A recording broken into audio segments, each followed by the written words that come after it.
Selamat pagi buat pendengar Kardopa. Selamat pagi juga untuk teman-teman Bapak-bapak yang sudah hadir di sini. Assalamualaikum warahmatullahi wabarakatuh. Waalaikumsalam warahmatullahi wabarakatuh. Seperti yang sudah kita informasikan, kalau membangun generasi cerdas hadir kembali dan kali ini merupakan kedua kali di tahun 2023. Dan tapi saya mau ingatkan juga kalau membangun generasi cerdas ini sudah ada 8 kali kita laksanakan ya. Sekedar mengingatkan, untuk membangun generasi cerdas yang pertama, kita tentunya bekerja sama dengan USU, Universitas Sumatera Utara. Kemudian MGC yang kedua, kita bekerja sama dengan UIN Kampus 4 Tuntungan. MGC yang ketiga, kita bekerja sama dengan Unimed. Kemudian MGC yang keempat, kita bekerja sama dengan Universitas Pancabudi. MGC yang kelima, kita bekerja sama dengan Unpri, Universitas Prima Indonesia. Kemudian MGC yang keenam, kita bekerja sama dengan Universitas Dharma Wangsa. Yang ketujuh, kita bekerja sama dengan Universitas Medan Area. Dan yang kedelapan, tentunya kita bekerja sama dengan PISIP Universitas Sumatera Utara. Kasih tepuk tangannya. Terima kasih. Tapi sebelum kita mulai acaranya untuk hari ini, kita tentunya sudah menghadirkan narasumber yang kompeten. Tentunya ada dari anggota DPRD Sumatera Utara juga ya. Dan yang paling penting sekarang kita mau mendengarkan dulu kata sambutan dari Dekan PISIP USU, Dr. Hatta Ridho MSP. Kepada Bapak saya persilakan. Terima kasih Mbak. Assalamualaikum warahmatullahi wabarakatuh. Waalaikumsalam. Selamat pagi Sobat Kardopa dimanapun Anda berada, serta para mahasiswa dari S1 Ilmu Politik PISIP USU. Yang terhormat Pak Dr. Warjio PhD, seorang pengamat politik yang sudah tidak asing mungkin di telinga pendengar maupun yang ada di aula PISIP USU ini. Yang kita hormati Pak Haji Hendra Cipta SE, beliau adalah anggota DPRD Sumatera Utara, anggota Dewan yang terhormat, yang sangat dekat dengan kaula muda, karena orangnya masih muda, tidak seperti saya. Yang terhormat yang kawakan ini kawan kita Bang Peter dari manajemen Radio Kardopa Medan, Pak Adel Arifin, Sekretaris Prodi Ilmu Politik yang saat ini nanti akan bertindak sebagai moderator. Kita bersyukur dari PISIP USU dipercaya untuk menjadi mitra dari Radio Kardopa dalam rangka literasi politik, ya, mencerdaskan pemilih pemula, karena kegiatan ini bertujuan untuk lahirnya kaula muda, pemilih pemula yang cerdas, santun, dan kritis, menatap pemilu yang tepat akan berlangsung 1 tahun ke depan pada tanggal 14 Februari, itu hari apa? Mungkin ingatnya hari Valentine, tapi itu hari Rabu. Hari Rabu nanti bagi yang kuliah dia akan diliburkan. Jadi kita tidak menerima orang kuliah pada hari Rabu. Kita tutup gerbang USU nanti. Sama-sama kita ke TPS. Tapi lebih dari itu, adik-adik sekalian diharapkan tidak hanya menggunakan hak pilih di TPS, tapi juga lebih aktif lagi. Membantu penyelenggaraan pemilu bagaimana supaya tetap bisa akuntabel. Karena dengan sistem pemilu yang rumit, sekarang sudah lebih dipermudah dengan banyaknya aplikasi yang lebih akuntabel seperti Sirekap. Aplikasi membutuhkan tangan-tangan anak muda untuk bagaimana mengoperasikannya. Karena kita berharap walaupun PPK PPS telah terbentuk, kita harapkan satu organ lagi yaitu KPPS itu bisa diisi oleh adik-adik sekalian. Apalagi dari ilmu politik, muridnya Pak Warjio dan Pak Adil ini. Ya kan, jangan hanya teorinya tapi prakteknya di situ. Bagaimana menghadapi di situ ada pemilih, ada saksi, ada keamanan dan sebagainya. Yang dijaga itu adalah suara rakyat, karena suara rakyat itu sangat berharga. One man, one person, one value. Satu orang itu satu suara dan satu nilai. Satu saja hilang suara itu akibat tidak terakomodir dalam pemilu akan menciptakan kerugian secara politik. Saya kira terima kasih kepada Radio Kardopa juga, sering-sering juga bisa kemari. Ya, bukan hanya ngompol ya, ngomong politik, tapi bisa juga ngomong-ngomong yang lain. Saya kira PISIP USU tetap terbuka bagi segala dialog yang bisa untuk mencerdaskan kehidupan warga ataupun bangsa. Saya kira terima kasih. Dengan ini saya nyatakan kegiatan ini dibuka dengan resmi. Terima kasih. Wassalamualaikum warahmatullahi wabarakatuh. Selamat pagi, salam sejahtera bagi kita semua. Waalaikumsalam warahmatullahi wabarakatuh. Terima kasih Pak Dekan, waktunya sudah memberikan kata sambutan. Kita tunggu aja Pak, nanti kita akan main ke sini lagi ngobrolin yang lainnya Pak. Baik pendengar Kardopa, untuk teman-teman juga yang sudah hadir di sini, acara akan segera kita mulai untuk program Membangun Generasi Cerdas. Hari ini kita mengambil tema Generasi Muda Cerdas, Santun dan Kritis Berdemokrasi. Anda juga bisa saksikan live Facebook kita di Kardopa 994 FM atau juga live streaming kita di www.kardopafm.co.id. Yang tentunya program acara kita ini Membangun Generasi Cerdas bekerja sama dengan Humas DPRD Sumatera Utara, Radio Kardopa 99,4 FM, dan tentunya Fakultas Ilmu Sosial dan Politik Universitas Sumatera Utara. Kasih tepuk tangan lagi. Terima kasih tepuk tangannya. Sekali tepuk tangan nanti dapat 2.000. Pak Dekan, terima kasih waktunya ya Pak Dekan ya. Oke, acara ini tentunya akan kita lanjutkan menghadirkan dua narasumber yang kompeten. Tentunya yang sudah tidak asing lagi ada Bapak Hendra Cipta SE, anggota DPRD Sumatera Utara. Kemudian ada Bapak Warjio, akademisi ilmu politik FISIP Universitas Sumatera Utara. Acara kita juga akan dipandu oleh moderator kita. Tentunya ada Pak Adil Arifin SOS MA. Pak Adil, selamat pagi. Pagi. Oke, sudah siap berperang? Iya, bermain peran gitu ya.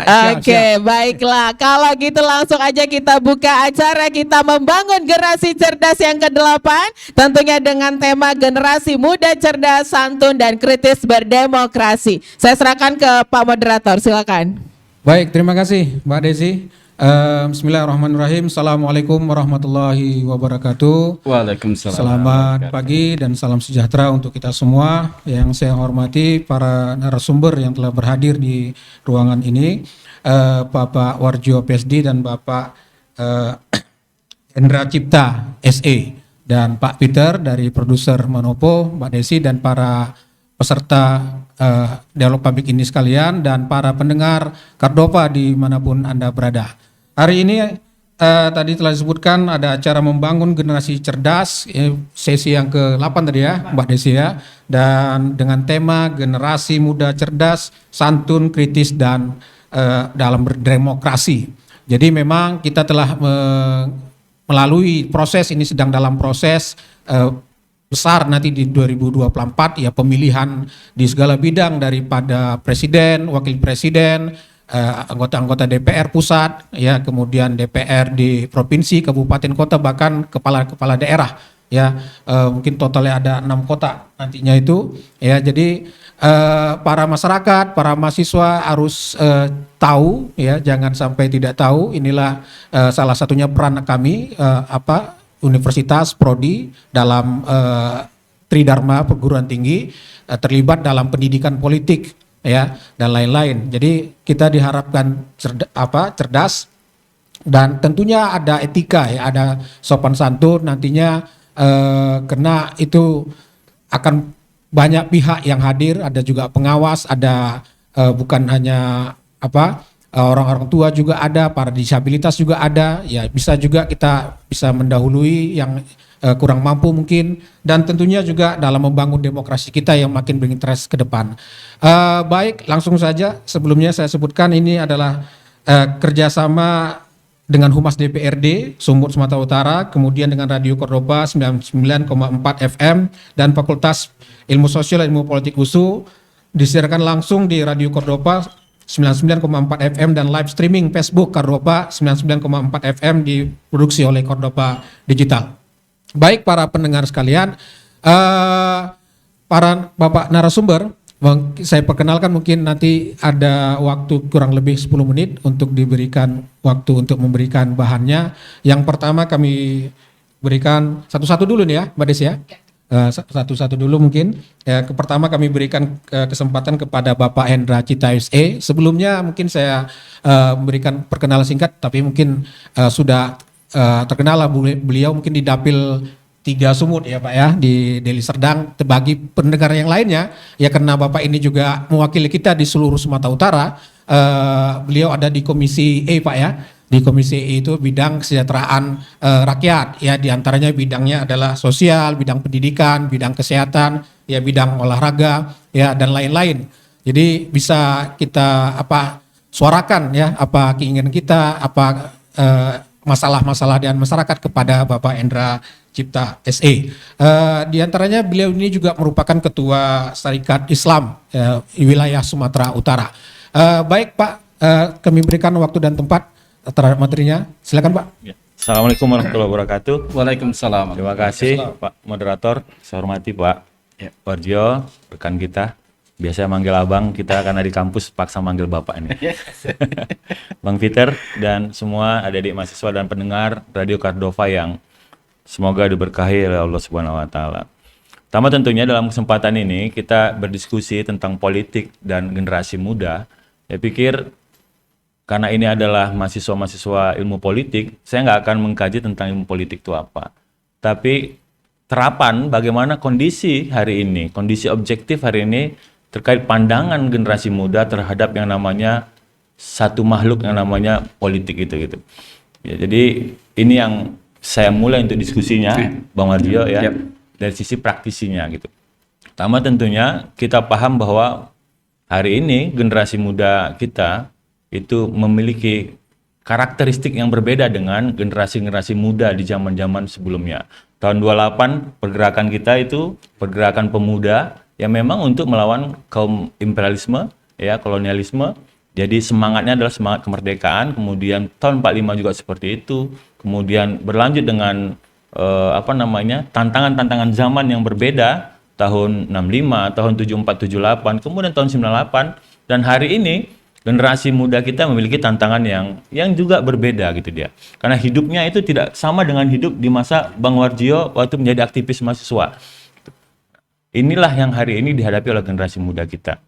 Apa itu? Generasi muda kita sekarang hidup di zaman yang namanya digitalisasi gitu. Bahwa digitalisasi itu menjadi faktor penting bagi generasi muda kita hari ini.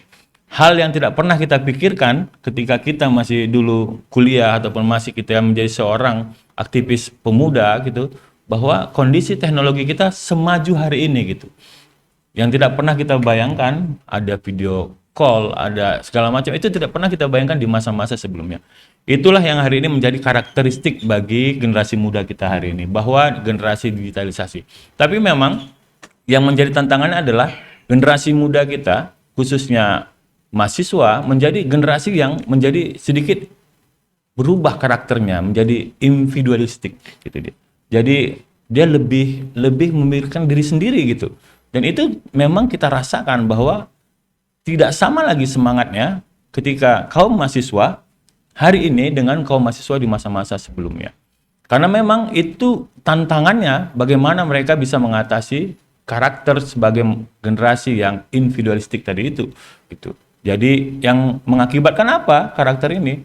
Ya kehidupannya sendiri, asik dengan kehidupan sendiri itu. Sehingga tidak peka dengan kehidupan sosial, tidak peka dengan urusan-urusan yang menyangkut kepentingan orang banyak. Termasuk juga yang hari ini kita diskusikan yaitu politik. Politik bagi sebagian besar generasi muda itu adalah barang yang tidak menarik. Makanya saya heran kenapa Fakultas Ilmu Sosial Politik di USU ini masih banyak peminatnya. Padahal bagi generasi muda, ini tidak menarik untuk mereka diskusikan, mereka masuki gitu. Berapa banyak kita alumni Fakultas Ilmu Sosial yang tidak terjun ke dunia politik. Padahal mereka menguasai semua ilmu-ilmu politik gitu. Itulah bukti bahwa, salah satu bukti bahwa tidak begitu menariknya sisi politik itu di mata generasi muda. Padahal politik itu sangat menarik sebenarnya. Karena menyangkut kehidupan orang banyak. Kita tahu politik itu, yang nanti Bang Warjo yang bahas bahwa ya memang berasal dari polisi, kebijakan. Jadi ya kita masuk ke dunia politik adalah untuk mempengaruhi kebijakan yang akan berpihak kepada kepentingan masyarakat kita. Apa tantangannya tadi itu? Saya katakan, pertama tadi sudah karakternya saya jelaskan. Apa tantangan generasi muda hari ini terhadap yang namanya politik tadi itu? Pertama, saya garis bawahi yang 3 saja. Pertama, ada fenomena yang hari ini terjadi, fenomena apa istilah gerontokrasi ya Bang ya. Gerontokrasi itu adalah dominasi politisi kaum tua gitu terhadap para politisi muda. Kenapa politisi muda hari ini nggak banyak gitu? Ada memang pejabat publik, wali kota, bupati muda, ya kan? Atau anggota DPRD yang muda, tetapi esensinya adalah mereka itu menjadi subordinat daripada politisi-politisi tua atau menjadi klan politik tertentu, satu bagian politik tertentu. Itulah fenomena yang terjadi. Jadi bukan politisi yang lahir secara alamiah gitu. Banyak politisi-politisi muda yang berdarah, berkeringat, berjuang setengah mati untuk mengejar posisi-posisi baik di internal partai politik maupun di pertarungan kontestasi politik seperti pemilu. Itulah fenomena hari ini tuh. Jadi kalau misalnya ada, wah ini sekarang banyak politisi muda, tinggal kita pelajari apakah politisi muda itu lahir dengan alamiah atau tadi dua faktor tadi itu, faktor yang dikatakan bahwa sebagai klan politik atau ya subordinat dari politisi tua. Makanya politik kita didominasi oleh orang-orang tua. Itu dia. Itu yang terjadi hari ini, Bang. Nanti dikritisi oleh Bang Warjo kalau salah pandangan saya. Yang kedua, apa yang terjadi adalah apatisme politik bagi generasi muda. Bagi generasi muda, politik itu barang kotor, barang yang mungkin sedikit haram, tidak menarik, ya, sehingga tidak menjadi bahan yang menarik untuk didiskusikan. Padahal politik itu di setiap forum itu selalu didiskusikan. Bukan hanya di forum-forum ilmiah seperti kita hari ini di kampus, di perguruan tinggi, di warung kopi saja, masyarakat yang kelas bawah saja membahas tentang politik. Artinya politik ini menyentuh semua segmen. Bukan hanya segmen terpelajar, segmen awam saja membahas tentang politik. Artinya ini politik adalah hal yang menarik sebenarnya untuk didiskusikan. Tetapi yang terjadi, generasi muda kita sekali lagi apatis terhadap dunia politik. Kenapa? Karena memang satu, kita lihat bahwa memang politik di pandangan mereka bahwa politik itu adalah tadi itu barang yang kotor, ya. Karena memang praktek-praktek kekotoran itu mungkin sebagian dipraktekkan oleh beberapa politisi-politisi, tapi masih banyak sebenarnya politisi-politisi yang memang berjuang buat kepentingan masyarakat kita. Hal yang sedikit itulah menjadi dasar bagi mahasiswa untuk mengambil kesimpulan bahwa, atau generasi muda untuk mengambil kesimpulan bahwa politik tidak menarik, politik kotor, politik yang seperti itu. Itulah yang terjadi hari ini. Itu yang kedua, kita anggap bahwa ada terjadi apatisme politik gitu. Kemudian yang ketiga, apatisme politik itu juga mengakibatkan ya tadi itu yang kita diskusikan nih, tidak ada rasa santun gitu. Adik-adik misalnya di mahasiswa, saya itu di DPRD Sumatera Utara sering beberapa kali menerima adik-adik kita yang melakukan aksi, ya. Tetapi ada sedikit pergeseran cara berjuangnya gitu. Kalau dulu kami bersama Bang Warjo dan rekan-rekan aktivis mahasiswa, kita menyampaikan ide dan gagasan. Tidak ada satu kata yang berbau makian kepada nama institusi DPR ataupun DPRD atau oknum ataupun personal dari anggota DPR. Tidak ada. Itulah yang kita katakan bahwa santun dalam menyampaikan rasa kritis kita.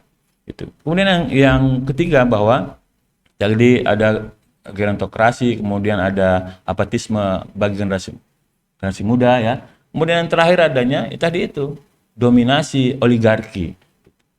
Kita yang memang lahir secara alamiah, ya, berharap bahwa menjadi seorang politisi itu memang lahir dari sebuah proses yang panjang, bukan dadakan, bukan pesanan gitu.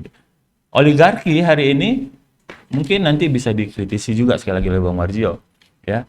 Menurut pandangan saya sebagai seorang politisi bahwa oligarki sekarang sudah mengungkungi semua kekuatan-kekuatan politik kita. Tidak ada tempat bagi dulu oligarki tidak masuk ke kekuasaan. Hari ini hampir semua sektor kekuasaan kita sudah dimasuki yang namanya oligarki. Lihatlah pertarungan kita, kontestasi kita, baik pemilu, pilkada, termasuk juga pilkades yang terakhir, semuanya berbau money politik yang tentunya ada muaranya, ada hulunya. Yang mungkin di dalam itu ada oligarki yang bermain di situ. Sehingga apa? Sehingga biaya politik kita menjadi biaya politik yang sangat besar sekali. Inilah mungkin beberapa catatan saya bahwa generasi muda harus melek politik gitu. Harus terbuka dengan politik. Apalagi kita hari ini bersama dengan mahasiswa-mahasiswa yang tentunya memiliki latar belakang pendidikan ilmu politik, tentunya kita berharap semakin banyak anak-anak muda yang terjun ke dunia politik. Kenapa? Karena memang masa depan negara ini, masa depan negeri ini dipegang oleh para kaum muda. Siapa yang memegang yang paling penting, yang paling dominan memegang kekuasaan itu, masa depan kita itu adalah para calon-calon politisi yang akan mengatur semua kebijakan-kebijakan publik yang akan dibangun di negeri ini. Saya pikir itu, Pak Moderator, sebagai pengantar dari kita untuk nanti diskusi lebih panjang. Baik, terima kasih kepada Bang Hendra Cipta. Berikan applause para adik-adik sekalian. Ya, terima kasih ya. Kalau bisa saya resume, diantaranya adalah tadi telah diberikan gambaran bagaimana karakter generasi muda sekarang ini memiliki perbedaan ya daripada generasi 60, 70, bahkan yang 90. Kita ini generasi melek teknologi, tapi ada kekurangannya juga ya, tadi yang individualisme ya. Apakah benar politik ini menjadi tidak menarik bagi masyarakat sekalian, bagi anak-anak muda? Ya, tolong nanti diberikan tanggapannya, ya, pertanyaan atau komentarnya. Juga mungkin berkaitan dengan tantangan tadi ya disebutkan, apakah bagaimana adanya dominasi para politisi senior, katakan, ya, kemudian ada soal etika politik, etika dalam memberikan masukan, tanggapan, atau termasuk juga berdemon ya terhadap instansi pemerintah dan lain-lain. Etika juga perlu diperhatikan, juga termasuk adanya apatisme politik dan adanya kekuasaan oligarki. Ya, tolong para hadirin bisa disimpan dulu pertanyaan-pertanyaannya. Ya, nanti kita akan buka sesi khusus untuk pemberian pertanyaan, komentar dan lain-lain. Kita langsung saja masuk kepada narasumber kita yang kedua ya, yaitu Bapak Warjo PSD. Bapak Warjo PSD ini tentunya tidak asing lagi bagi kita semua ya, dan tentu juga bagi mungkin masyarakat Sumatera Utara. Beliau adalah dosen di Prodi Ilmu Politik Fisip USU, mengajar di tingkat S1 dan pasca sarjana, juga mengajar di beberapa universitas lainnya, diantaranya di WINSU Sumatera Utara, di UMA, dan lain-lain. Beliau sangat aktif mengisi banyak kegiatan seminar, ya, conference, ya, bahkan juga aktif dalam menulis buku ya. Mungkin kalau kita Google sangat gampang langsung menjadi topik utama trending itu ya. Buku-buku beliau yang terbaru adalah mengukur demokrasi ya, yang terbaru yang ya, antaranya kalau yang saya ingat ada politik belah bambu Jokowi, politik pembangunan partai PKS, gagalnya partai politik politik pembangunan PKS ya, dan lain-lain. Yang terbaru saya dengar ada rencana juga menulis buku politik luar negeri Amerika Serikat ya, hasil kemarin studi banding atau mendapat beasiswa 3 bulan di Amerika Serikat. Beliau ini juga aktif dalam pemantauan pemilu ya, baik yang nasional, dan kemarin juga ketika pemilu raya di Malaysia beliau juga turun langsung ke Malaysia untuk memantau ya. Jadi sangat banyak pengalamannya. Hari ini kita mintakan ya kurang lebih 10 menit Pak Warjo, kami persilakan. Terima kasih Pak Warjo. Luar biasa ya. Masya Allah. Bismillahirrahmanirrahim. Assalamualaikum warahmatullahi wabarakatuh. Semangat pagi. Itu biasanya kalau trending itu kita ucapkan itu biar semangat semua. Lemas semua nih kayaknya Bang Peter ini ya kan. Kita anak muda harus semangat, apalagi ada Bang Hendra dan Pak Aidil ini gitu. Baik, saudara sekalian, pertama yang saya sangat hormati tentu Pak Peter ini, senior kita yang sekaligus orang yang punya kompetensi terutama dari sisi penyiaran ya. Beliau banyak menghubungkan kita mahasiswa berbagai institusi dan terutama juga dengan legislatif, dan terutama juga di dalam konteks isu-isu itu. Dan di sini bersama Radio Kardoba, radio yang selalu kita dengar nih biasanya untuk isu-isu terkait dengan perubahan-perubahan politik, dan tentu saja penyiar kita ini yang cantik ya, yang tadi sudah sampaikan pada kesempatan ini, dan tentu saja moderator kita yang sangat kompeten dan ganteng ya, dan tentu saja narasumber kita ini Bang Hendra Cipta. Saya kalau duduk dengan beliau nih kecipratan kegantengan mereka gitu. Jadi merasa bersyukur juga. Kita beri plus lah untuk kita semua juga ya, dan juga di semua.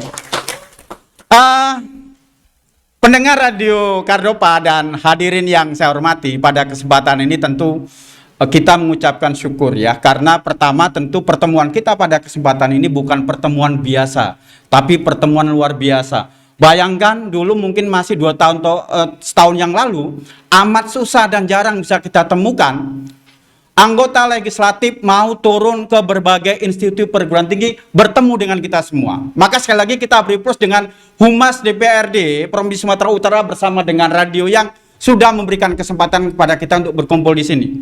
Ini saya kira bentuk satu reformasi yang dilakukan, ya terutama institusi pendidikan seperti institusi seperti legislatif dan media untuk bisa bersama-sama dengan institusi pendidikan untuk bisa berbaur bersama ini, terutama untuk membicarakan masalah penting kita di dalam persiapan pemilu 2024. Jadi satu hal yang saya garis bawahi tadi apa yang disampaikan oleh Bang Hendra Cipta, saya tahu beliau ini adalah merupakan aktivis yang banyak bergerak untuk mengedukasi masyarakat, terutama di dalam memberikan pola-pola gerakan terutama Sumatera Utara. Saya masih ingat bagaimana kami dulu menurunkan atau membawa Amin Rais datang kemari, gerakan reformasi, USU ini penuh. Ya, kita dorong beliau naik becak keliling ke fakultas-fakultas sampai kemudian pertemuannya itu di gedung Pancasila yang dulu disebut dengan gedung, masih ingat apa namanya itu? Pendopo ya. Kita sebut pendopo. Disitulah luangan reformasi perubahan itu dilaungkan di situ. Ribuan orang di situ. Polisi datang, tentara datang, Intel datang. Intel ada yang disebut Indomie pakai telur juga waktu itu kan. Jadi datang ke semua situ. Tapi kita tidak memberikan satu perspektif bahwa keinginan perubahan di Indonesia itu demikian menjadi satu hal yang diinginkan. Oleh karena itu, ya, pendengar radio Kardopa dan kita semua yang di sini, terutama adik-adik sekalian dari mahasiswa, satu isu penting yang kemudian digulirkan di sini adalah bagaimana menempatkan generasi muda dalam 3 isu besar tadi. Ya, apa itu? Cerdas, santun, dan kritis. Tadi disinggung, saya kebetulan memang baru mengikuti ya, mengawas pemilu di Malaysia sebelum masa pemilihan dan pra atau setelahnya begitu. Kebetulan kita ada koneksi dengan salah satu pegawai khas ya, atau pegawai spesial di kantor Perdana Menteri. Ya, mereka mengundang saya untuk mengawasi pemilu di sana.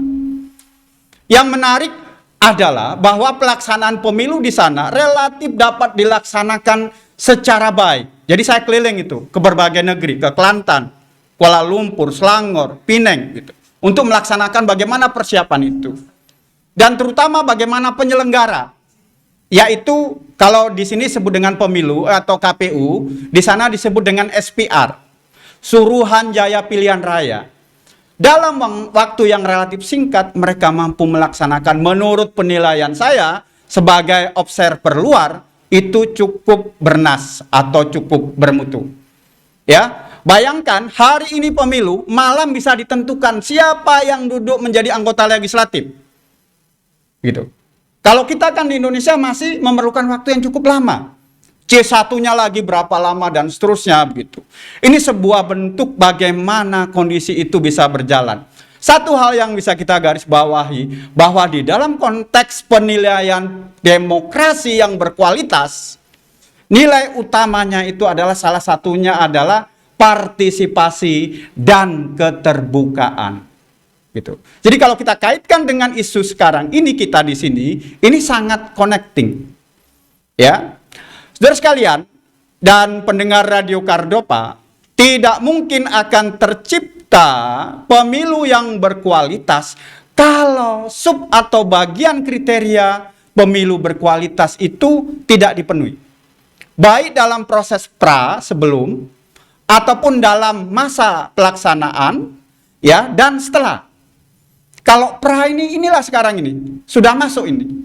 Sekarang partai sedang sibuk untuk rekrutmen bacalek, bakal calon legislatif di berbagai tingkatan. Jadi Bang Hendra tadi betul, proses ini sedang dilakukan dan dikhawatirkan munculnya gitu ya, kelompok-kelompok kepentingan, katakanlah mereka yang selama ini bisa mempengaruhi kekuatan atau kualitas caleg-caleg itu. Mereka bisa saja tidak pernah atau mengikuti partai politik itu. Tetapi karena kemampuan, keuangan, ya, modalitas yang mereka punya, mereka bisa mempengaruhi itu.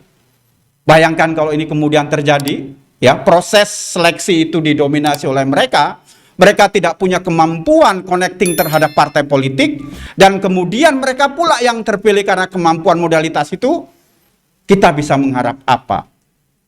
Ini sebuah kondisi yang perlu kita pikirkan, terutama kita generasi muda. Kalau sebut kita berarti saya termasuk lah, masih muda lah ya. Ya gitu. Muda zamannya gitu. Ini menjadi satu penting, dan saudara sekalian, proses ini sebenarnya menjadi sebuah kegelisahan kita juga. Saya ingin sampaikan pengalaman Malaysia, ya, sedikit sebelum ke sana. Sekarang sudah ada partai muda khusus untuk anak muda. Namanya Ikatan Demokrasi Malaysia yang didirikan oleh Syed Siddiq. Tokoh muda, kalau lihat googling itu fotonya, wah ganteng sekali. Tapi yang perempuan saya sarankan jarang lihat, nanti jatuh cinta. Karena masih muda sekali dan punya pemikiran yang bagus bagaimana membangun Malaysia ke depan, terutama di dalam tatanan politiknya. Menurut saya ini sebuah reformasi politik yang dilakukan kelompok muda untuk melihat perubahan-perubahan itu. Nah, barangkali itu menjadi sebuah alasan sebagaimana disampaikan oleh Bang Hendra tadi, nilai-nilai politik itu tidak begitu banyak diperhatikan. Karena apa? Tampungan atau aksesibilitas atau rekrutmen terhadap kelompok muda sekarang ini tidak banyak diberikan, termasuk di Malaysia. Makanya kemudian perlu didirikan Partai untuk Anak Muda, Ikatan Demokrasi Malaysia oleh Syed Siddiq itu mengakomodasi itu. Ya. Saya tahu persis karena saya lama tinggal di Malaysia. Memang konstelasi politik di Malaysia itu kalau tidak didominasi oleh para kelompok tua, biasanya didominasi oleh elit-elit yang berkaitan dengan para bangsawan. Sehingga kemudian peran politik generasi muda itu menjadi terpinggirkan. Sehingga proses rekrutmen, proses perubahan, terutama memfasilitasi kepada generasi muda, itu sangat lambat gitu. Bagaimana dengan di Indonesia? Saya kira di dalam forum ini saya perlu memengkakan pentingnya dua pendekatan di dalam memahami politik itu. Ya, bagi generasi muda. Pertama, politik itu harus dilihat dalam konteks open politics atau politik dilihat dari panggung. Bagaimana para elit berkumpul, membuat kesepakatan bersama. Jadi kita harus tahu siapa yang terlibat, siapa yang aktornya. Dan itu menjadi dokumentasi kita. Partai A melakukan kerjasama atau mencalonkan calon presiden atau kerjasama dalam berbagai bidang. Itu ditampilkan dalam panggung politik. Media-media sangat berperanan. Sehingga kemudian berdasarkan itu opini-opini dimunculkan. Ya, demikian juga menjadi analisis baik oleh para pakar ataupun para pengambil kesempatan, termasuk mereka yang mencoba memberikan opini melalui misalnya pengukuran-pengukuran dampak daripada pertemuan itu melalui survei-survei. Yang kedua adalah pendekatan melalui analisis di luar panggung politik. Itu tadi kenapa kemudian Bang Hendra cipta bahwa proses politik tidak semestinya dilakukan di dalam proses panggung politik itu yang terbuka, di mana masyarakat bisa melihat dan bahkan memberi penilaian, tetapi sesungguhnya real politik itu ada di luar panggung. Ya. Kenapa sebuah kebijakan yang sudah ditentukan, ditandatangani bersama malah dipublikasikan kepada publik, pada akhirnya bisa berubah, itu dilaksanakan di luar panggung politik. Ya, dan proses-proses politik itu tidak serta-merta ketika proses itu dilakukan di luar panggung, atau di dalam panggung dalam konteks panggung politik itu, tetapi ini juga mengkoneksikan dengan berbagai kelompok kepentingan di luar panggung. 3 bulan yang lalu ketika saya mendapat beasiswa untuk ke Amerika, saya belajar ke berbagai partai politik di sana. Tapi saya juga kumpul ke Washington DC sebagai pusat aktivitas politik itu, atau lembaga-lembaga di luar partai, think tank, untuk bertemu mereka, bahwa mereka ini adalah pensuplai ide-ide, proses pembuatan kebijakan untuk partai-partai politik dan kemudian digunakan di dalam ketentuan kebijakan nasional. Saya mau katakan bahwa berdasarkan di dalam proses itu, keputusan-keputusan politik, partai-partai politik ini perlu kita dukung di dalam proses relationship.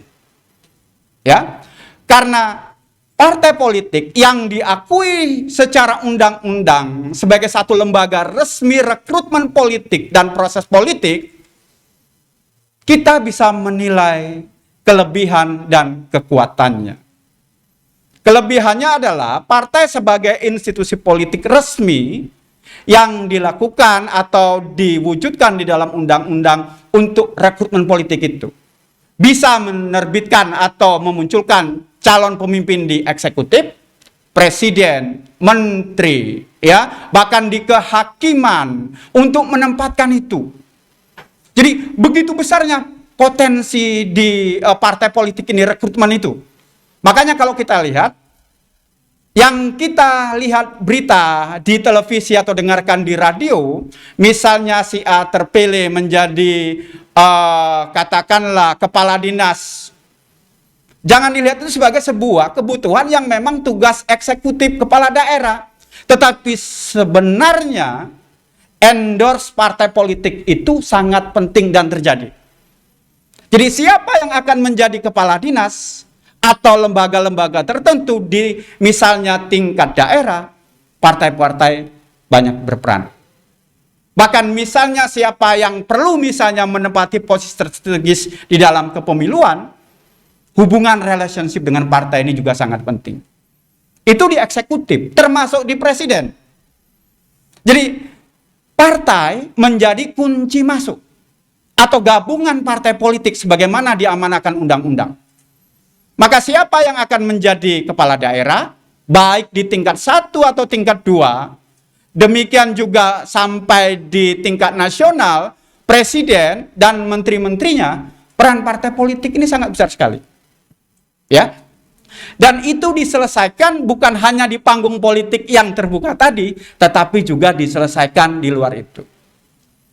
Oleh karena itu, generasi muda ini tentu penting. Ya, misalnya belajar untuk bersama-sama dengan anggota dewan. Tidak ada salahnya, bahkan sangat diperlukan Anda sekalian perlu merapati Bang Hendra Cipta ini. Bagaimana pola kerja dewan? Gitu ya. Wah, ini dewan tidak banyak bekerja ini. Dewan ini tidak melihat aspirasi masyarakat. Sekilas mungkin kita akan terpesona dengan opini seperti ini. Tetapi yang namanya anggota dewan itu punya tatibnya tersendiri. Tatib itu adalah semacam satu tata tertib yang harus dilakukan karena dia berdasarkan peraturan. Sehingga menghasilkan satu proses kebijakan itu ditelurkan perlu ada tindakan-tindakan tertentu. Apakah rapat yang dilaksanakan di kantor, tetapi juga bisa dilaksanakan katakanlah yang tidak formal di luar itu. Jadi proses politik itu harus kita pahami sebagai proses politik yang dilihat bukan saja secara terbuka, tetapi juga di belakang layar itu. Jadi saudara sekalian, terutama adik-adik kita yang sekarang ini dalam proses itu, ya. Ini kan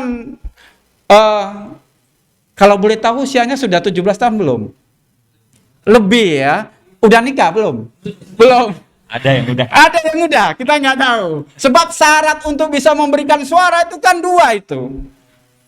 Dia 17 tahun atau sudah menikah gitu. Di situ dia disebutkan sudah menikah atau menikah 2 kali, nggak ada situ. Ya kan? 17 tahun atau sudah menikah. Mana salah satunya yang duluan? Jadi kalaupun kita belum 17 tahun sudah menikah, itu diperbolehkan. Jadi konteks cerdasnya itu, kita harus melihat itu. Ya, saya barangkali, Pak Aidil atau dosen lain memberikan secara teoritik, wah partai politik harus seperti ini, idealnya. Tapi di dalam praktis tidak seperti itu. Ya. Partai politik ini betul-betul menjadi sebuah mesin politik yang banyak aktivitasnya. Jadi produk-produknya tidak hanya sekedar melahirkan rekrutmen politik, tetapi juga kemampuan semestinya melahirkan kebijakan. Dan institusi seperti perguruan tinggi, termasuk kita semua, sangat diperlukan. Itu makanya kemudian di luar itu, di Amerika misalnya, gitu ya, Washington DC itu tempat yang sangat subur bagi lembaga-lembaga think tank. Think tank itu kelompok pemikir ya, termasuk dari kerjasama dengan berbagai institusi dan perguruan tinggi. Jadi mereka biasanya melakukan kerjasama ini dengan partai politik untuk merespon isu-isu tertentu. Waktu saya kemarin ke sana, itu sedang rame isu mengenai aborsi. Boleh atau tidak? Kelompok tradisional, partai labeling, seperti katakanlah Partai Republik, itu cenderung untuk menolak ya aborsi itu di sana.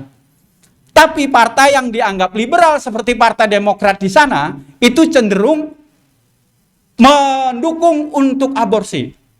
Dan setelah kita teliti ternyata bukan semua negara bagian. Artinya begini, ada negara bagian yang dominasi Partai Republik, itu memang mungkin mendukung, tapi ada bagian lain Partai Republik itu justru dia mendukung atau menolak aborsi itu.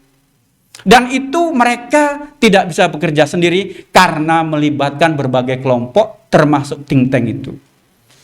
Jadi saudara sekalian, kecerdasan pemahaman institusi itu menjadi sebuah penting untuk kita memahami itu. Di samping itu, tadi Bang Hendra sampaikan, ciri hal kita itu adalah santun, jelas. Santun di sini adalah kita memahami bahwa Anda sekalian bisa secara penuh etika dilaksanakan dalam bentuk praktis dan kemudian kritis. Artinya, kalau kita bicara dukungan kritis, ketika misalnya datang apakah ke anggota legislatif di sana, kita juga harus menyiapkan portofolio. Bagaimana seharusnya? Ini perspektif kami. Dan apa yang perlu dilakukan? Itu yang disodorkan misalnya kepada anggota dewan. Jadi pemikiran-pemikiran seperti ini menjadi bagian penting. Saya kira ini menjadi sebuah jendela kita untuk memahami bagaimana semestinya generasi muda dalam melihat perspektif politik itu dengan melihat perubahan-perubahan yang terjadi dengan pendekatan panggung politik terbuka dan panggung politik di belakang layar. Saya kira itu sebagai pengantar, Pak Aidil, moderator yang sangat ganteng dan benar sekali pada kesempatan ini. Saya kembalikan kepada Pak Aidil. Terima kasih. Ya, baik, terima kasih Pak Warjo PSD. Ya, tadi sudah kita dengar bersama bagaimana pentingnya ya generasi muda terlibat dalam proses politik ya, mengetahui baik tadi partai politik, anggota dewan, proses politik di internal partai maupun di luar partai ya. Bahkan sebenarnya tadi dinyatakan lebih banyak yang deal atau yang terjadi real itu di belakang panggung. Ya, kalau Anda mau tahu lebih detail ya dekatilah tadi anggota-anggota dewan, anggota parpol. Ya tentunya yang membangun ya, yang tadi yang memang sesuai kaidah ya kita dukung, yang tidak benar ya kenapa tidak kita tolak juga ya secara tegas. Baik, waktu sudah mendekati ya udah lewat pukul 11. Sebelum diskusi kita akan break dulu ini ya. Jadi persiapkan pada adik-adik sekalian ya pertanyaan komentarnya. Kita break dulu. Saya kembalikan kepada Mbak Desi. Silakan Mbak.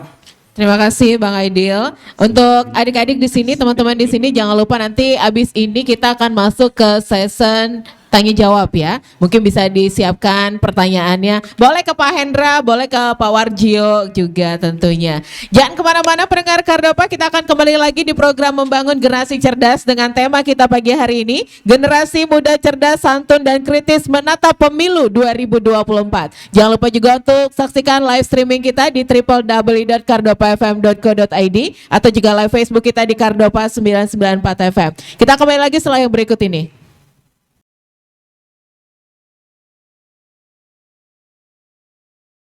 Tanggapan ya, pertanyaan ya kepada adik-adik peserta sekalian, nanti bisa sebutkan nama, mungkin prodinya atau mungkin asal daerah ya. Ini kan juga beragam, bukan Kota Medan semua ya. Jadi betul-betul mewakili Sumatera Utara nih bisa.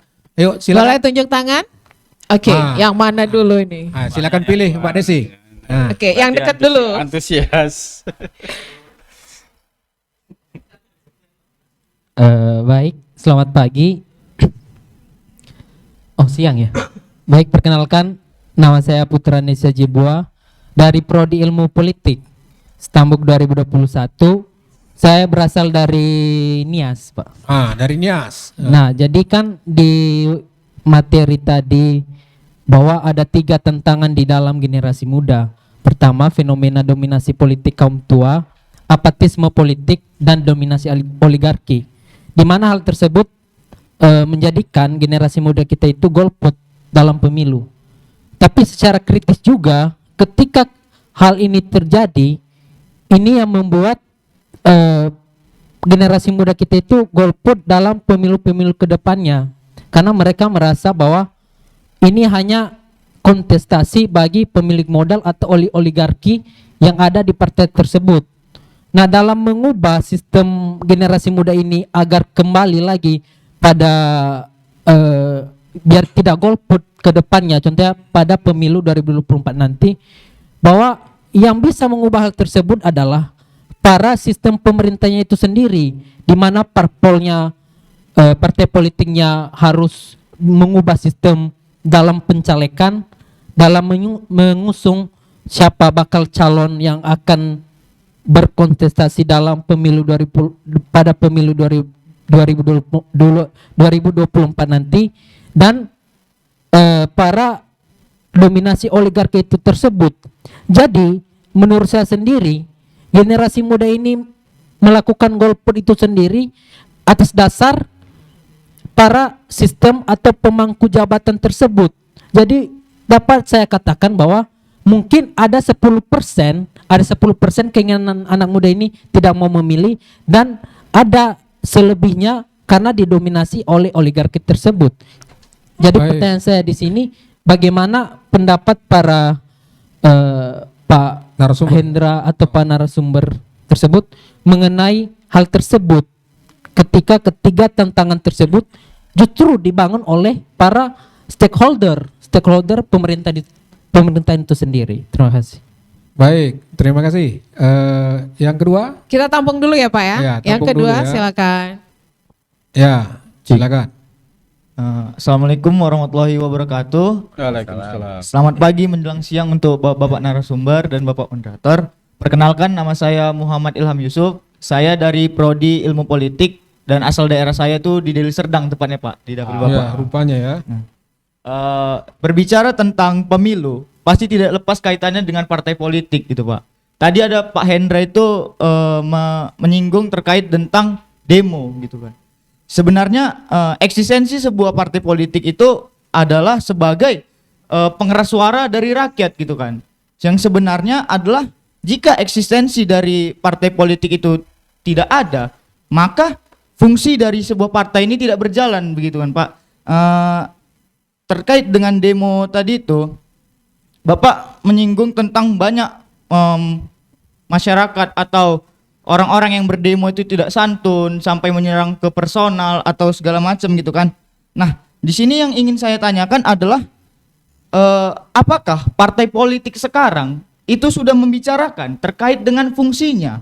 Karena apabila kita kembalikan seperti yang dikatakan oleh dosen saya Pak Tony, itu adalah eksistensi itu adalah fungsi dari sebuah misi atau tujuan. Jadi ibaratnya kalau sebuah partai politik tidak memiliki eksistensi, maka partai politik itu tidak memiliki misi atau fungsinya begitu Pak. Jadi pertanyaan cuma itu adalah apakah partai politik sekarang sudah membicarakan terkait fungsi partai politiknya begitu Pak ya. Kemudian untuk Bapak Pak Warjio, pertanyaannya tadi Bapak juga menyinggung terkait dengan Pak Amin Rais gitu Pak ya. Kebetulan kemarin ada Rakernas Partai Umat begitu Pak. Di dalam Rakernas itu ada menyampaikan bahwasannya politik identitas merupakan politik yang Pancasilais begitu Pak ya. Seperti yang saya dapatkan juga, Pak Presiden Jokowi mewanti-wanti bahwasannya jangan sampai di pemilu 2024 nanti ada yang namanya politik identitas. Dan melihat juga sejarah dari 2017 di pemilihan gubernur itu ada yang sangat keruh sekali politik identitasnya Pak. Bahkan di 2019 juga. Nah, jadi pertanyaannya sebenarnya politik identitas ini merupakan politik yang Pancasilais atau bunuh diri dari sebuah partai tersebut. Begitu Pak. Terima kasih atas pertanyaannya. Wassalamualaikum warahmatullahi wabarakatuh. Oke, waalaikumsalam. Ini Satu udah lagi ya. cowok 2. Kita ke cewek dulu 1 ya Pak. Iya, Yang mana satu tadi? lagi ya Tunjuk untuk tangan. sesi pertama. Ada yang cewek? Yang cewek tadi mana? Ada adik? Ada nggak? Nggak ada yang cewek? Ada tadi. Ada tadi cewek tunjuk tangan. Ayo tunjuk tangan. Udah turun tangannya. Berarti mau permisi tadi. Ada? Satu lagi nih. Siapa Ya, tadi? satu lagi. Oke, yang ini dulu.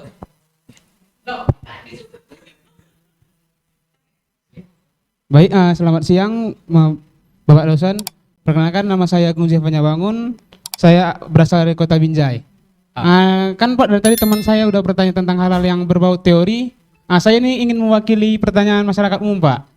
Terutama kan kami dari masyarakat muda pasti tidak asing dengan sosial media. Dari pagi sampai malam biasanya kan main sosmed terus. Nah, karena mendekati pemilu nih Pak, saya banyak menemukan konten-konten di sosial media itu yang berhubungan dengan politik. Dan saya menemukan beberapa konten-konten tersebut identik dengan black campaign dan negatif campaign Pak. Nah, saya ingin bertanya gitu Pak, bagaimana cara kami masyarakat awam, terutama anak muda untuk terhindar dari berita-berita yang salah tersebut Pak? Soalnya kan kita mesti tahu suatu saat itu akan menjadi hal yang salah Pak. Mungkin demikian Pak, terima kasih. Terima kasih. Terima kasih. 3 dulu, Baik, mau ya. dijawab dulu silakan. Nanti kita lanjut lagi. Oke, terima kasih Mbak Desi. Ya, Pak Endra, Pak Warjo, ada 3 pertanyaan dari para audiens. Yang pertama dari Putra Nesia, dari Nias. Yang kedua dari Ilham Yusuf, dari Deli Serdang. Yang ketiga, apa? Bang Agung Bangun, dari Binjai. Apa perlu saya ulangi lagi? Atau langsung direspon? Ya, silakan, mungkin. Siapa dulu? Bang Endra dulu. Ya, terima kasih Bang Aidil. Pertama untuk Zebua ya, menyangkut oligarki gitu ya. Memang oligarki itu memang menjadi fenomena yang dari zaman ke zaman tetap ada gitu ya. Jadi memang inilah tantangannya bagaimana kaum muda terlepas dari kungkungan dari yang namanya oligarki tadi itu. Kan gitu kan. Kenapa? Bagaimana kita melepaskan diri dari oligarki? Karena memang oligarki itu hari ini sudah masuk ke sendi-sendi kekuasaan gitu. Dulu itu terpisah antara pemilik modal dengan para orang-orang pergerakan gitu. Sekarang kita tidak bisa bedakan mana orang pergerakan, mana pemilik modal karena oligarki itu sudah melebur di dalamnya gitu. Sehingga itu yang terjadi apa? Yang terjadi adalah tadi itu ketika misalnya politisi muda gitu kan bergabung ke sebuah entitas partai politik, kemudian dia tidak memiliki kapital yang cukup ya. Dia akan kalah dalam berkompetisi gitu. Kenapa? Politisi muda pasti tantangannya tadi itu. Ketika bergabung ke sebuah partai politik, dia pertama akan dianggap sebagai orang awam di partai politik. Tidak tahu gitu, tidak memiliki basis dan sebagainya. Makanya tadi saya bilang ketika pengantar tadi bahwa banyak politisi muda lahir dengan instan gitu dia. Ya tadi itu karena tadi itu ada gen tertentu, ada klan politik tertentu yang membuat dia terangkat menjadi sebuah pejabat publik. Gitu. Banyak politisi muda yang terseok-seok saya bilang tadi. Ya, mulai saya saja Bang Warjio, saya ini dulu waktu 98 ketua senat mahasiswa. Ketika kita di Orde Baru itu kita jatuhkan gitu kan. Tapi ketika saya masuk partai politik, saya harus membangun identitas saya sebagai seorang penggiat politik. Saya nggak masuk Bang Warjio sebagai pengurus tingkat wilayah Sumatera Utara. Padahal waktu itu kita tahu semua elemen pemerintah itu sangat segan dengan nama kelompok mahasiswa, apalagi ketua senat mahasiswa di zaman itu. Saya masuk PAN tahun 2000, 99 saya belum mau masuk partai. Pemilu 99 kita masih memantau pemilu kan. Pemilu demokratis kita yang sampai hari ini mungkin itu yang terbaik pemilu kita ya. Saya masuk partai politik mulai dari jadi pengurus ranting tingkat kelurahan, padahal level komunitas saya, komunikasi saya, pergerakan politik saya di Sumatera Utara itu level Sumatera Utara. Tapi ketika saya masuk partai politik, saya belajar untuk memahami semua persoalan kerakyatan itu mulai dari ranting tadi itu. Kenapa? Kita tahu bahwa memang ada sebagian besar mahasiswa yang memang permainannya di elit gitu. Dia nggak main di tingkat gerakan akar rumput. Nah, itu yang terjadi gitu dia. Jadi Zebua, ini bagaimana cara partai politik merekrut orang gitu kan. Apakah partai politik sudah mulai, ini ada kaitannya sama si apa tadi, yang nomor 2 kan. Apakah partai politik mereformasi diri? Itulah sebenarnya ketertinggalan kita. Gitu. Saya ini bicara bukan sebagai orang politik. Dari tadi saya nggak mengkampanyekan partai saya. Ya, saya bicara sebagai orang penggiat demokrasi, penggiat politik yang ada di Sumatera Utara. Hal yang terlupa oleh kami ketika itu adalah mereformasi yang namanya sebuah lembaga yang namanya partai politik. Kita sudah reformasi eksekutif, kita sudah reformasi legislatif, ya. Tapi kita lupa bahwa sumbernya ternyata adalah partai politik. Output yang dihasilkan legislatif, output yang dihasilkan oleh eksekutif, semua itu adalah kawah candra di mukanya itu adalah partai politik. Itu yang terjadi hari ini. Apakah partai politik kita sudah menuju arah demokrasi? Kita nilai sendiri. Demokrasi tidak tumbuh di tengah-tengah entitas partai politik itu sendiri. Bagaimana kita mau cerita tentang demokrasi secara luas? Kita, ini saya dulu penggiat demokrasi sama orang merdeka seperti Bang Edil, Bang Warjio. Ketika saya masuk entitas politik, saya mengurangi kebebasan ekspresi saya, mengurangi kebebasan aspirasi politik saya dengan ketika masuk partai politik. Kenapa? Di situ ada aturan yang mengatur banyak hal. Jadi kemerdekaan sebagai seorang penggiat politik itu berkurang karena kita masuk ke partai politik. Ada aturan, ada etika, ada regulasi gitu yang harus kita ikuti sebagai kader partai. Jadi kalau mau masuk partai politik, kemerdekaan yang dimiliki si Zebua juga harus berkurang gitu.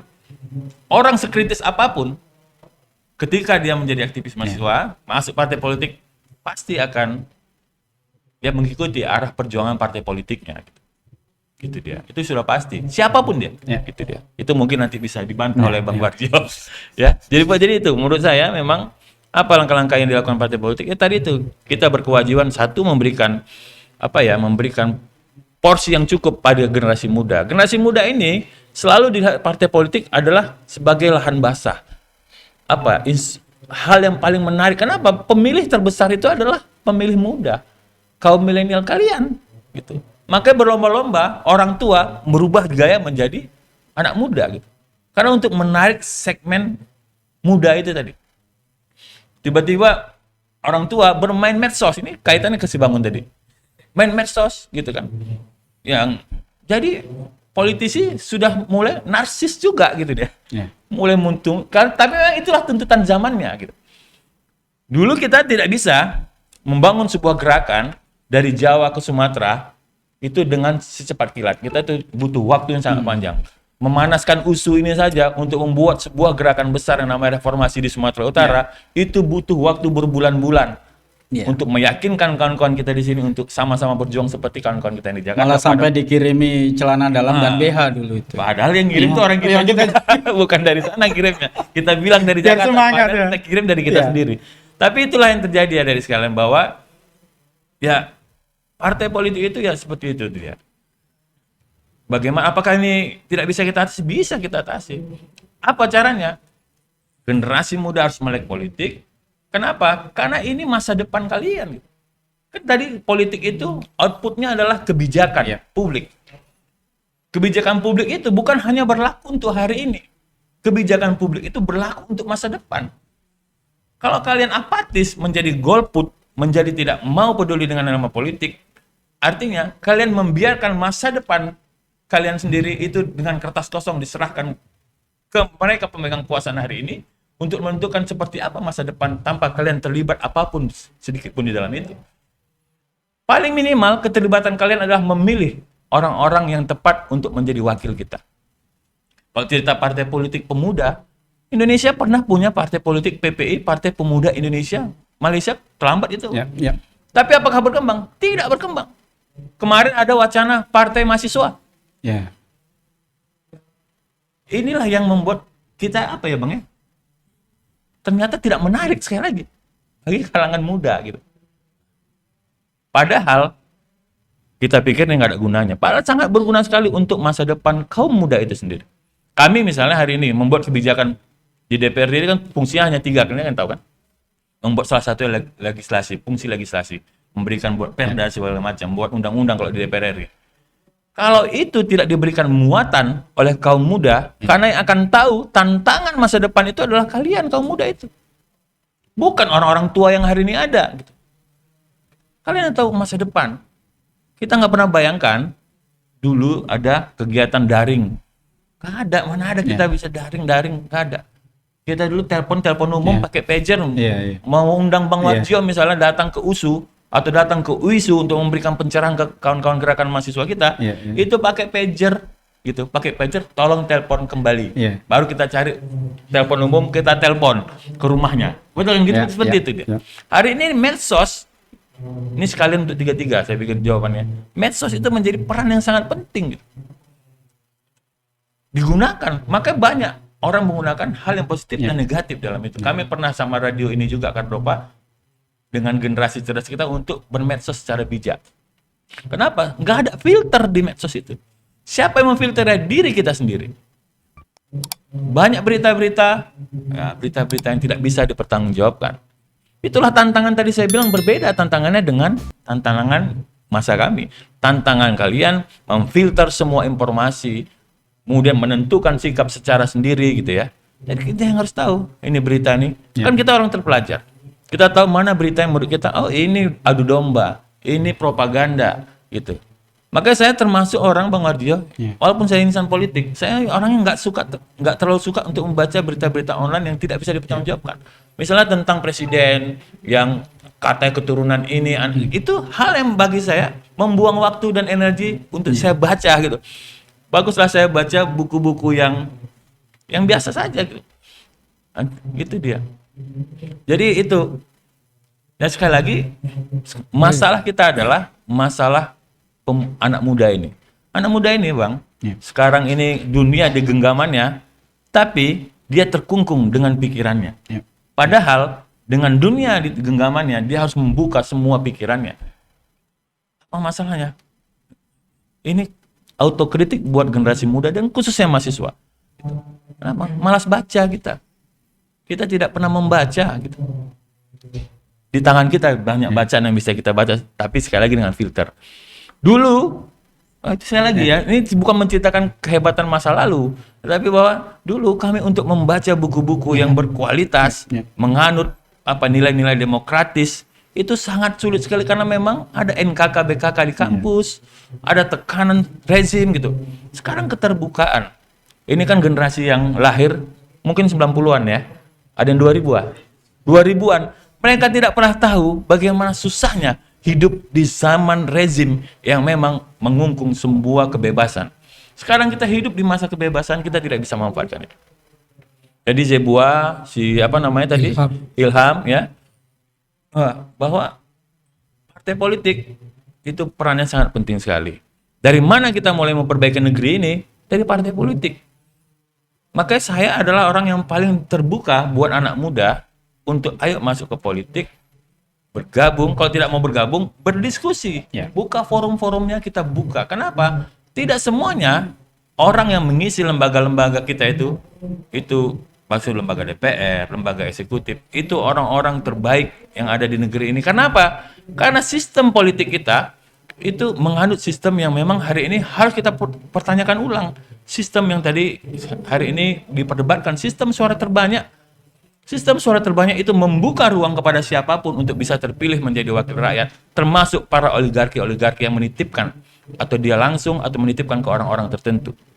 Bukan dari sisi kualitas. Itulah yang terjadi di tengah-tengah kita. Dan ini saya pikir sudah cukup menjawab 3. Langsung ke Bangun juga medsos tadi. Ya kita pilih ya, Ngun. Bagaimana bermedsosnya, kan pandai ini.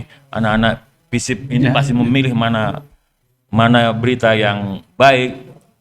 Dan hati-hati bermedsos.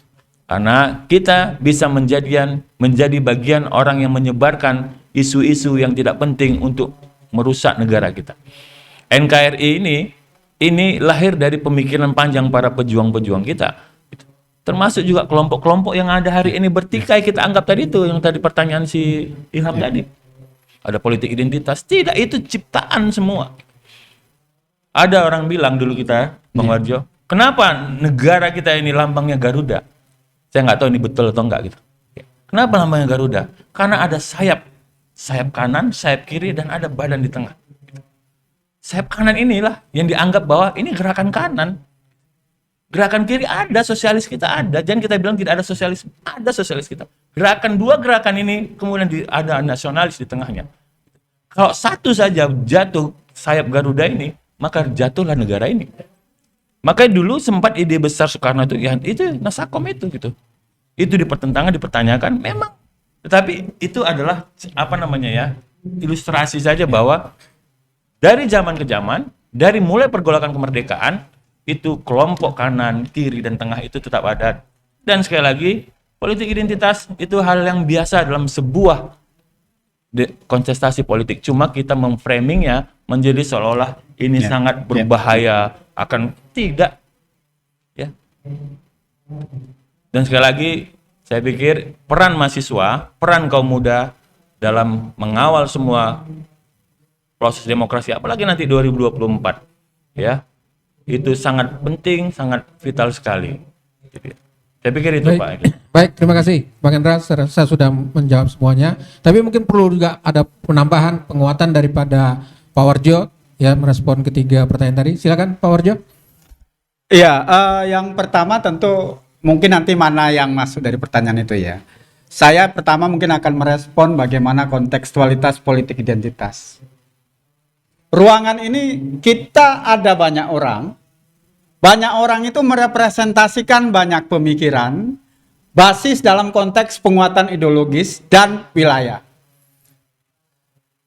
Perbedaan yang ada ini merepresentasikan bahwa kita itu majemuk. Penguatan itulah dasar kemudian munculnya politik identitas itu. Jadi politik identitas adalah politik yang sudah eksis sebagaimana tadi disampaikan oleh Bang Hendra, apalagi dengan kondisi Indonesia itu. Jadi sebenarnya kontekstualitasnya politik identitas itu bukan sesuatu yang harus kita takuti, dikuatkan silakan. Karena itu tidak terlepas. Partai apapun dia punya identitas. Jadi penguatan itu menjadi kekuatan yang bisa mendekati kelompok tertentu.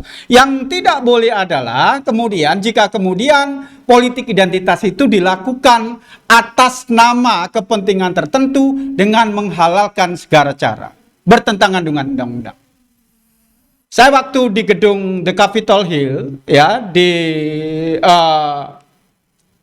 Amerika, itu gedungnya itu ditutupi kain putih. Sekarang udah enggak. Kenapa? Waktu itu kelompoknya Donald Trump itu masuk ke situ, masih ingat kan, tidak menerima hasil pemilu kan? Dia rusak itu. Kenapa kemudian kelompok Donald Trump ini yang tidak menerima hasil pemilu itu merusak di situ dan merusak bagian depannya sehingga kemudian Capitol itu ditutup kain besar? Karena Donald Trump menggunakan politik identitas dengan kemauan dia. Kursi-kursi dirusai. Ya. Karena selama ini Amerika yang kita kenal sebagai sebuah negara demokratis juga mengamalkan politik identitas. Permasalahannya jika kemudian itu digunakan dengan cara yang salah. Jadi Indonesia dengan latar belakang yang beragam, kemunculan politik identitas menjadi identitas politik itu sendiri. Dan itu tidak bermasalah kalau kemudian tidak bertentangan dengan undang-undang. Jadi silakan saja Anda menunjukkan itu, termasuk juga dengan partai-partai politik. Yang kedua, bagaimana kita cara merespon perubahan politik, proses politik baik di media sosial gitu ya. Sebenarnya kalau kita yang merasakan pendidikan di perguruan tinggi, itu tidak usah takut. Karena apa? Cara termudah kita untuk menanggulangi persoalan itu adalah dengan menguatkan literasi politik. Perbanyak bahan bacaan, bukan perbanyak melihat. Berbeda ya. Perbanyak literasi berarti kita membaca secara detail isu-isu tertentu. Dari mana? Dari buku. Kalau Anda misalnya mau membaca bagaimana tata kelola partai politik di Indonesia atau di dunia, saya representasikan, baca buku tata kelola partai politik karya Warjio misalnya. Silakan. Atau bagaimana partai politik harus berbuat di dalam konteks pengelolaan demokrasi. Baca Good Party Governance karya Warjio misalnya. Silakan gitu. Karena orang-orang yang di perguruan tinggi terutama kita, ketika literasi politik itu kuat, dia tidak akan tergoyah hanya sekedar dari media sosial itu. Di media sosial kan paling hanya 3-4 kalimat saja kan, tapi provokasinya sangat kuat. Kalau kita kuat di literasi politik, bahan bacaannya kuat, baca jurnal, wah kita kesampingkan aja. Makanya tadi Bang Hendra bilang, hal-hal tertentu yang tidak berguna ya sudah kita lewati saja, orang kita sudah kuat. Iya kan? Jadi kita tidak mudah terprovokasi. Nah itu maksudnya itu tadi, kenapa kita harus penting ya orang-orang terutama pendidikan tinggi ini yang dimaksud dengan cerdas dan kritis di situ. Yang ketiga terkait dengan persoalan partisipasi tadi ya, saya melihat bahwa sekarang ini memang kita ada perubahan. Barangkali pertemuan kita seperti ini kita tidak akan temukan di masa Orde Baru. Atau ada secara sembunyi-sembunyi, tapi kalau kami keluar dari pintu, Intel polisi udah menangkap kami. Dulu namanya kelompok studi. Kelompok studi. Kami itu dulu ada kelompok-kelompok studi. Ini di barisan depan ini, apa namanya, gang apa depan itu yang keluar jalan? Ini Sumber-sumber. Sumber-sumber. Kelompok-kelompok studi sumber itu menjamur di sisi itu. buat skripsi ya. Aduh, buat skripsi. Itu rame. Setiap sore kampus itu tidak pernah diam. Literasi karya siapa? Makanya tadi karya-karya katakanlah Karl Marx dan seterusnya. Kita ambil baca, kami debatkan. Walaupun secara sembunyi-sembunyi. Sekarang saya nggak tahu persis apakah itu kalian laksanakan atau dilaksanakan di kampus-kampus. Silakan gitu. Apalagi sekarang download yang dalam bentuk PDF itu mudah sekali. Jadi tidak ada alasan untuk kita membangun literasi itu. Saudara sekalian, saya kebetulan dan memang ini kita di pihak kampus juga harus terbuka kepada partai politik, berinstitusi, harus mendekatkan diri apa yang bisa kita bantu untuk partai politik. Saya kebetulan banyak diminta untuk mendampingi partai politik, misalnya sekarang saya sedang mengerjakan proyek untuk mendampingi rekrutmen politik. Itu tadi yang sampaikan Bang Hendra tadi, untuk mengurangi, menilai kualitas calon bacalek yang dari partai politik itu. Jadi kita bisa desain, saya buat soal-soal untuk mereka, siapa yang akan menjadi calegnya itu, dan kita diskusikan dengan partai. Tujuannya untuk itu, menyaring. Kalau kemudian kita bisa terlibat untuk itu, paling tidak kualitas itu kita harapkan bisa meningkat. Saya tadi sampaikan, tidak mungkin pemilu berkualitas kalau kemudian aktivitas pemilu itu dari mulai masa pemilu dan after setelahnya itu tidak dilaksanakan secara kualitas, dan itu tidak bisa kita diamkan, maka kita harus terlibat di situ. Nah oleh karena itu peran kita, terutama kita yang muda-muda ini, harus bergerak membangun komunikasi yang baik untuk itu. Dan terkait dengan partisipasi ya, tadi misalnya golput tinggi gitu, saya menilai tingginya golput ini juga dalam tanda tertentu itu bagus. Kenapa? Untuk menjadi bahan pertimbangan oleh partai politik dan penentu kebijakan. Karena apa? Dengan data kenaikan golput itu, wah ini jadi persoalan ini. Berarti partisipasi berkurang, maka akan dibuat kebijakan. Sekarang kalau kita kemukakan siapa negara yang paling bisa kita sebutkan yang paling berkualitas dari sisi demokrasi, mungkin kita bisa menyebut salah satunya itu adalah Amerika Serikat. Tapi coba cek data. Pemilu terakhir Amerika Serikat kemarin, ya, antara siapa presiden sekarang?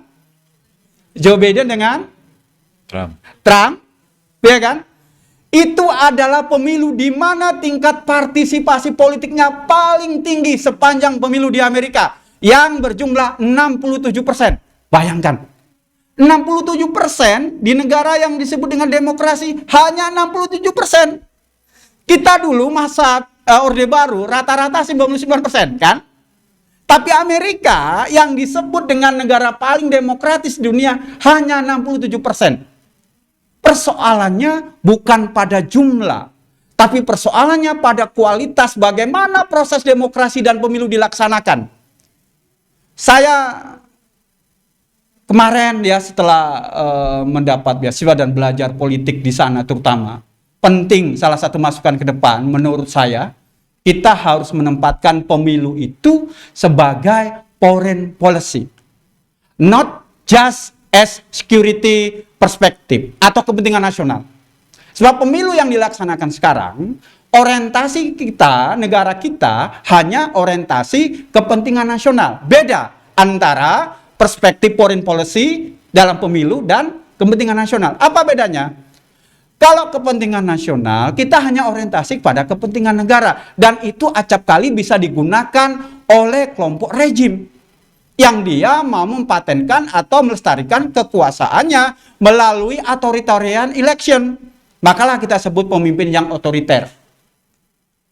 Itu perlu pendekatan dan pemahaman khusus nanti. Kalau foreign policy perspektif di dalam pemilu, berarti pemilu itu harus dilaksanakan dengan melihat kepentingan politik luar negeri. Ya, karena apa? Luar negeri bisa melihat apakah pemilu di satu negara itu berkualitas atau enggak, transparansi atau enggak. Karena kalau enggak, ujung-ujungnya dianggap tidak legitimate hasil pemilu itu karena atas kepentingan rejim, tidak ada jaminan investasi luar mau masuk menginvestasikan pasca pemilu. Jadi beda. Jadi sekarang saya sedang mengerjakan satu buku yang berjudul Foreign Policy and Election untuk melihat itu kepentingan di Indonesia. Jadi ini harus kita perbarui terus cara berpikir kita sehingga kita berharap nanti dengan pendekatan dan pemikiran itu pemilu kita lebih berkualitas. Terima kasih ya, Pak Adil. Yang luar biasa. Pada Pak Warjo. Sudah terjawab 3-3 ya. Kita tadi yang tunjuk tangan mana lagi? Mau lanjut lagi nih season kedua? Oke. Saya berjalan dulu. Ada sebelah sini ada ya? Yang ini dulu. Baik, terima kasih atas kesempatannya. Nama saya Fauzan Mubarak, saya tinggal di Kota Binjai. Berbicara terkait pemilu ya Pak, dengan kritis, cerdas dan santun gitu. Pemilu nanti, pemilih muda itu kan menjadi mayoritas, sekitar 60% atau saya baca tadi dari Kompas, berdasarkan sumber CIS, 190 juta lebih adalah pemilih muda. Nah, dikaitkan dengan pemilihan di kota saya nanti, Kota Binjai, ini kan kota cukup kecil, kota Madia, artinya tingkat kehangatan politik ini tinggi nanti di sana nih Pak. Ada sekitar 219 juta pemilih dengan 828 TPS nanti. Diperebutkan oleh sekitar 18 parpol. 200 ribu kan 200 juta. Iya, 200 ribu. 200 ribu. Diperebutkan oleh 18 parpol. Dengan jumlah kursi yang diperebutkan juga 35 kursi, 5 dapil. Itu kan tinggi loh Pak, persaingannya di sana. Nah seringkali dengan persaingannya tinggi akan terjadi konflik sebelum pemilu, hari H pemilu, dan pasca pemilu. Dalam konteks legislatif ya Pak, itu kan sering terjadi loh. Nah, seringkali konflik itu disebabkan oleh pendukung legislatif. Nah, pandangan Bapak sebagai seorang DPRD dan Pak Warjio sebagai pengamat politik dari Akademisi Ilmu Politik USU, itu bagaimana ya Pak?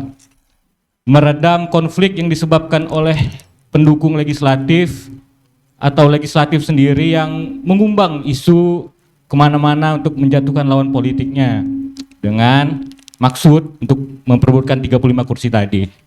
Lalu sedikit kita nggak sepaham Pak terkait apatisme anak muda dengan konotasi negatif terhadap politisi, karena politisi sendirilah yang membrandingkan dirinya negatif Pak, itu seringkali begitu. Jadi anak muda pun sedikit salah karena pukul rata terhadap seluruh politisi. Meskipun mungkin Bapak ada baiknya untuk berdiskusi dengan kami di sini begitu.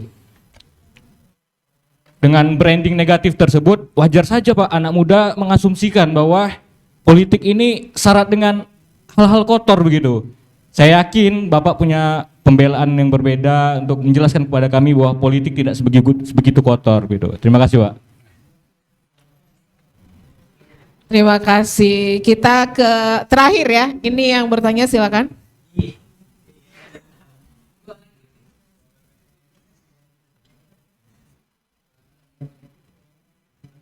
Oke, terima kasih atas kesempatannya.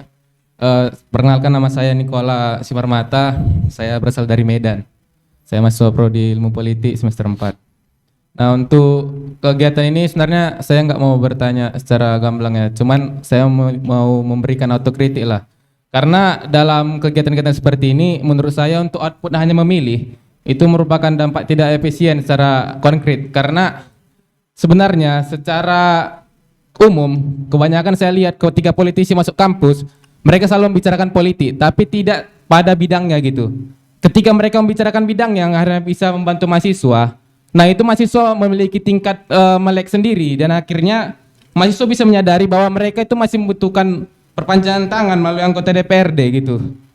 Seperti yang saya juga lihat kan, kalau di sini Bapak saya lihat di Komisi E, saya kira kegiatan ini bakal diselingi pada bidang-bidang pendidikan atau yang bisa membantu mahasiswa gitu kan, dan artinya mahasiswa bisa melihat secara konkret bahwa politik ini masih berguna bagi mereka. Jika juga kegiatan ini dikhususkan untuk mahasiswa prodi ilmu politik, saya rasa juga tidak efisien karena mahasiswa prodi ilmu politik sendiri pun memiliki tingkat melek yang tidak kurang kan, karena apapun kita tidak jauh dari bidang-bidang politik gitu. Kemudian soal menata pemilu, yang lupa ditekankan pada kita itu pada setiap tahapannya kalau saya rasa, karena jika kita bahas soal tingkat melek politik atau bagai tantangan-tantangannya itu sepertinya kita sudah ketahui. Namun apa yang sebenarnya kita butuhkan dalam kritis menata pemilu ini? Apakah di setiap tahapannya, apakah setiap tahapan itu proporsional atau tidak?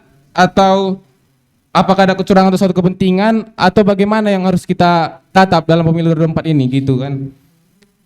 Kemudian soal output memilih tadi, menurut saya itu harus menjadi suatu pertimbangan bagi Bapak Dewan nantinya. Jika dalam melakukan sosialisasi politik hanya untuk output memilih, itu merupakan hal yang tidak perlu dilakukan kalau salah untuk memilih. Karena pada akhirnya hanya untuk memilih pun nanti bisa melalui jalan money politik. Itu yang dampak buruknya nantinya. Namun yang harus kita tekankan itu pada setiap proses-prosesnya gitu, hingga mahasiswa atau masyarakat bisa menyadari bahwa mereka itu masih membutuhkan perpanjangan tangan di atas sana gitu, Pak. Itu saja, kembalikan ke moderator. Terima kasih. Karena waktu yang tidak mengizinkan, mungkin dua abang pertanyaan sama kan? Ada yang beda? Oke, boleh.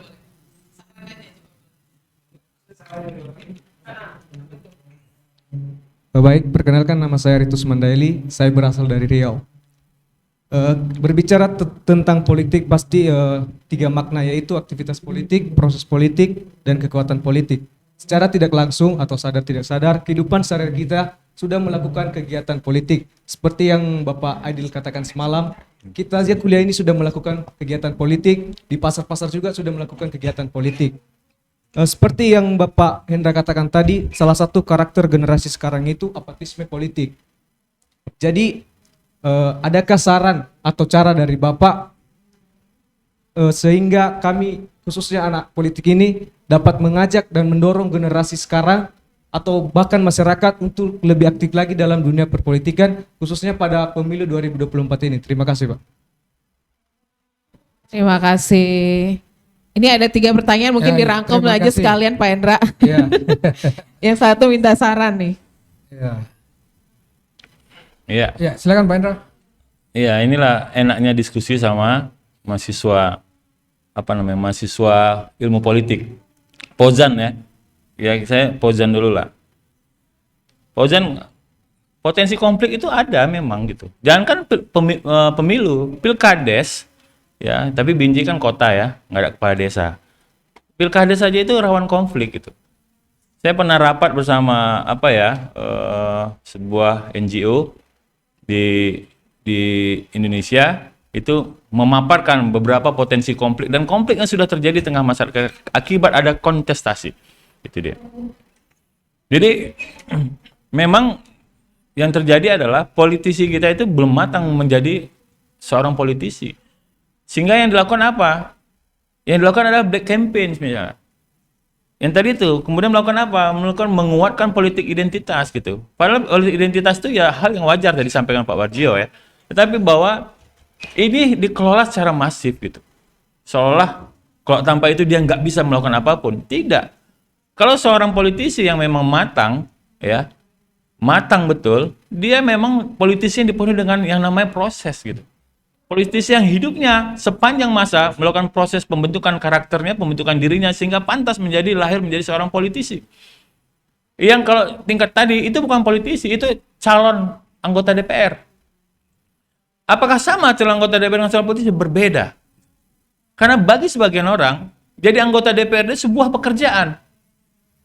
Bagi kita, menjadi anggota DPR itu adalah jalan pilihan kita karena kita adalah politisi gitu, untuk membuat kebijakan-kebijakan itu. Makanya saya senang dari Pak Warjia bilang beliau ini menjadi bagian sebuah partai politik untuk merekrut caleg, kemudian itu yang terjadi. Jadi memang ya demokrasi kita masih sampai di situ gitu. Ya sudah lumayan lah ketimbang ketika Orde Baru ketika itu ditunjuk-tunjuk gitu ya. Tapi ini keterpilihan juga ini menjadikan sebuah problem baru yang harus kita atasi bersama-sama. Potensi konfliknya sangat luar biasa. Karena apa? Kontestasinya, kompetisinya terlalu ketat. 30 orang anggota DPRD yang akan dipilih di Binjai, yang akan ikut calon, 30 dikali 18, itu sudah hampir 600 orang yang akan bertarung untuk merebut kursi 30 orang gitu. Yang akan terjadi apa? Menghalalkan segala cara. Menghalalkan segala cara apa? Black campaign. Kemudian apa lagi? Money politik. Gitu. Itulah yang dimaksudkan menghalalkan segala cara itu. Jadi apa caranya? Ya kita yang harus memilih, ini pantas nggak jadi anggota dewan? Pilih gitu. Kemudian tadi dikatakan politisi mempertonton. Kenapa golput gitu kan? Karena politisi mempertonton. Benar gitu. Tapi itu yang terframing di pikiran kaum muda itu. Yang dilihatnya hal yang negatif itu saja gitu. Padahal itu hanya 0,0 sekian persen dari segitu banyaknya politisi yang berjuang untuk negara ini. Tapi itu yang masuk ke kita, dan itu nih kalau saya boleh bilang itu memang diciptakan. Agar apa? Agar generasi muda kita itu nggak peduli dengan politik. Untuk apa? Agar politik ini dikuasai oleh oligarki. Itu memang di framing sedemikian rupa bahwa politik itu baunya bau busuk, bau buruk gitu. Pilar demokrasi kita itu kan 3, ada pilar keempat, ada pers, pilar keempatnya. Kemudian juga ada mahasiswa, kelompok elit di tengah masyarakat kita yang harus berperan besar dalam menentukan arah masa depan negeri ini.